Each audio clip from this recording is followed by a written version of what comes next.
اعوذ باللہ من الشیطان الرجیم بسم اللہ الرحمن الرحیم۔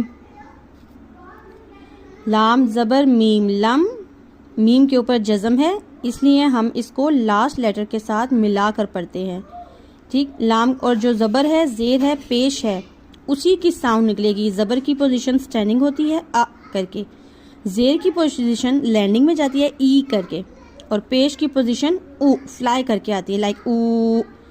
تو جب بھی ہم زبر زیر پیش کو دیکھیں گے تو اگلے لفظ کو جب ہم ملائیں گے اس کو ساکن والے لفظ کو پچھلے لفظ کے ساتھ، تو ہم نے اس کی پوزیشن کو دیکھنا ہے کہ زبر زیر پیش کی پوزیشن کیا ہے۔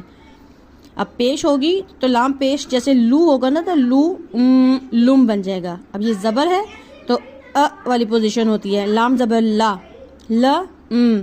لام زبر میم، لم، یا زبر یا، لم یا، لام زیر دال لد، دال کے اوپر ساکن ہے اس لیے ہم اس کو پچھلے والے لیٹر کے ساتھ ملا کر پڑھیں گے، اور زیر ہے تو زیر کے ساتھ ای کی پوزیشن نکلے گی، لام زیر لی، لی د، لد بن جائے گا۔ لام زبر میم، لم، یا زبر یا، لم یا، لام زیر دال لد، لم یا لد۔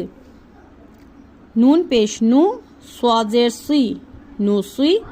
اب یہ نون پیش نو اس لیے پڑھا ہے کہ سواد کے اوپر کوئی ساکن نہیں ہے، جزم نہیں ہے۔ آپ ہمیشہ اس کو ملا دیتی ہو نا، اس کو ملانا نہیں ہے۔ نون پیش نو، سواد زیر سوئی، نو سوئی۔ با زبر تا بت، کیونکہ تا کے اوپر جزم ہے اور جزم والے لیٹر کو پچھلے والے لیٹر کے ساتھ ملا کر پڑھتے ہیں۔ نو سوئی بت،